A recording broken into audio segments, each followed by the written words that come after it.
Hello guys and welcome to today's video. So today I'm going to be ranking my top 5, I think it will be, champs on my account. And so champs I enjoy playing. So this isn't who's the best. Obviously if it was, Hercules would be number 1. We all know that. And Kit would be number 2.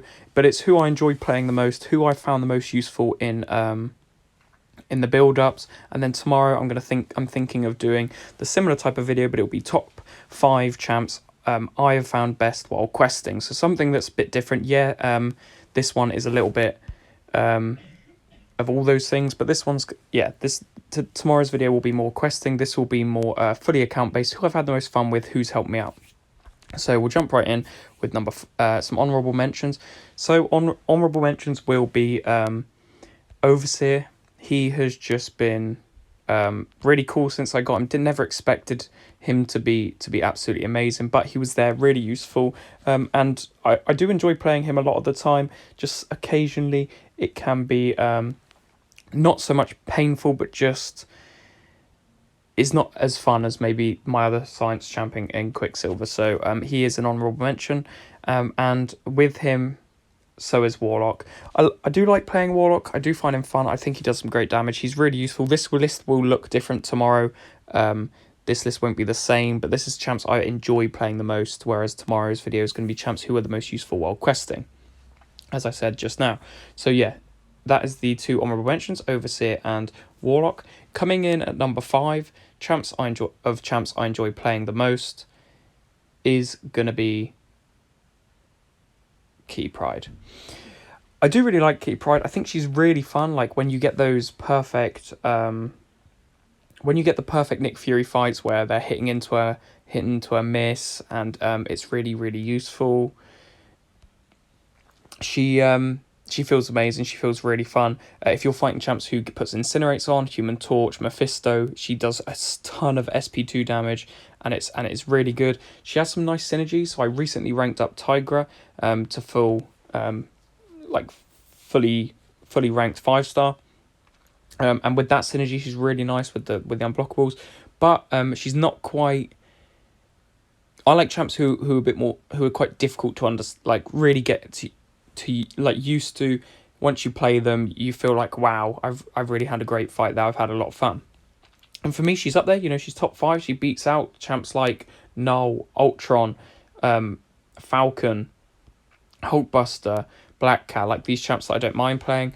But unfortunately, she just comes in at number 5. And yeah, I think that's why I think she's maybe a little bit too simple. In the sense, for me personally, that's not a negative on her. I think she is an amazing champ. She's really, really good. Second best champ in the game, in my opinion.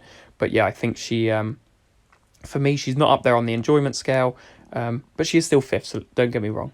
I do enjoy playing her, just maybe not as much as number 4, 3, 2, and 1. At number 4, we are going to have Rintrah.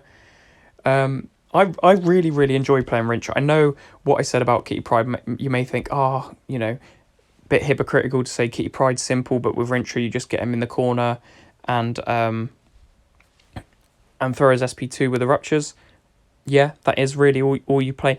But the amount of times that I'll go into a fight and think, I wonder if Rintrah can take this, and then his neutralize works and he neutralizes one of the defender's abilities. I think that's really, really cool. I think it's sometimes when that SP2 doesn't quite crit, but it still does like 40k damage. I think, Christ, that's hell of a piece of damage on from white numbers. And then when he does crit and it can go up to like 150, 170, it's just crazy, and I find him really fun. I also like the while he is rooted and unstoppable, he regens, so he does have that little bit of regen. He will finish fights on full yellow bar. I don't have him awakened, which is a little bit not of an issue, but something that I would definitely like. The same with the next champ. I would see there while Unstoppable passively regenerates 3% of missing health. So that is really, really useful. I do need him awakened for that. But I do like the little the healing he gets while that root effect is on, because obviously that is technically a debuff, and you get some healing from that. He's really fun. The neutralize ability is really nice. Having those big yellow numbers is really fun to see. And the fact that it's like 140, 150 is just absolutely massive. Makes it really, really exciting. Coming in at number 3, I wonder if you guys know what my top 3 will be. If you do, let me know in the comments down below if it's not quite what you expected. But yeah, at number 3, we're going with Galan. Galan is very, very fun. Don't get me wrong. He is really fun. I love playing him. I just did the Ant-Man Future quest. I just 100%ed the Cavalier one. And the fact that even when he's limited to 10%, you can just do it 10 times, or you can just do it 8, 9 times. And with that Ant-Man Future, it builds up his harvest so quick because he's always got armor ups, and that just makes it really quick, really fun. And it's like fights where you don't quite expect Galan to do. Like, he can take Tigra out if she doesn't hit him. That shouldn't be a fight he can do. He can take he can sometimes take Dooms out. He can take people if they don't stagger his buffs, or he doesn't get hit for that reason. And for that, he is really fun. Like, I remember 7.3.6 Kang. I remember going in and thinking, not sure if Galan will work for this one, and then he just goes in. He's able to do that harvest damage, and it surprises me. I thought, wow, this is really good. Like, what a way to cheese it. So yeah, he's definitely up there. I obviously would definitely love getting him awakened, just because it allows him to build his harvest a bit quicker. It also means anytime while harvesting, if you can actually build up that.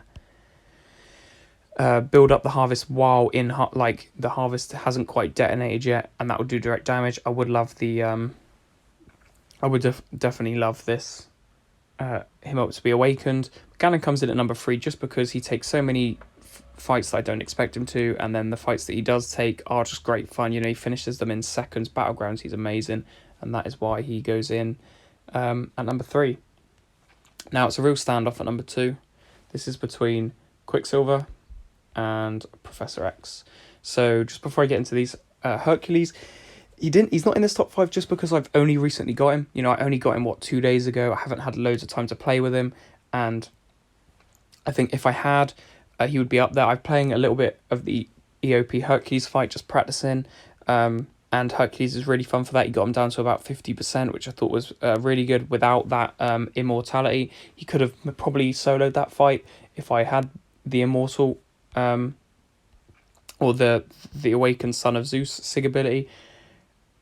I also just think he's really, really fun, and having him there and the possibility of getting him awakened is something that's massive for the account. But let's jump into the top 2. Number 2 is going to be Quicksilver, the highest prestige champ on my account. Quicksilver was one, when I first got him, I think I made a video about it, that I was excited, I was happy, but I wasn't sure. I had iBomb. iBomb was a champ I absolutely loved. He was the first champ I made a how to use video on. That was one of the first videos on this channel.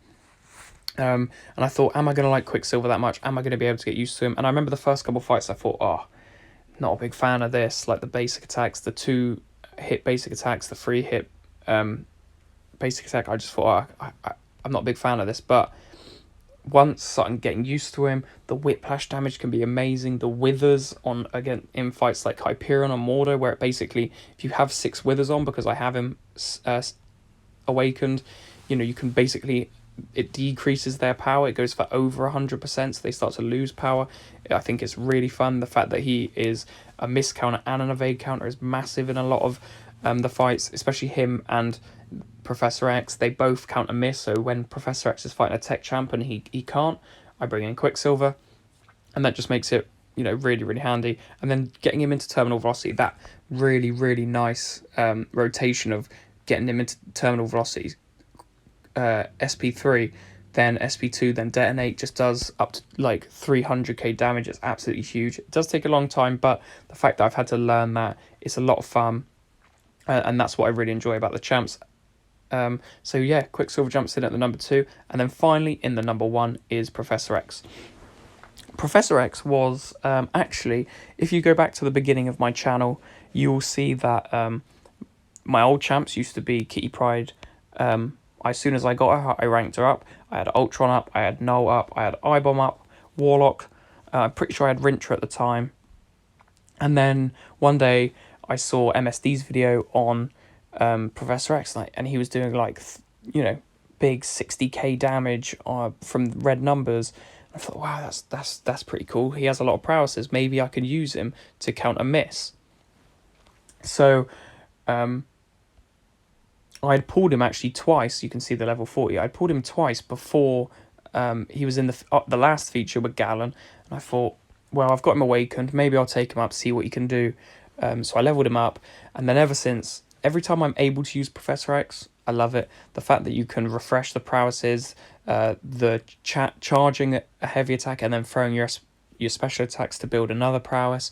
It can almost be unlimited if you get really good at it. I do feel like I'm getting a lot better at it, which does make it really fun. And I just think he, again, like Quicksilver, he has the vigilance, so he counters miss. He can't be evaded with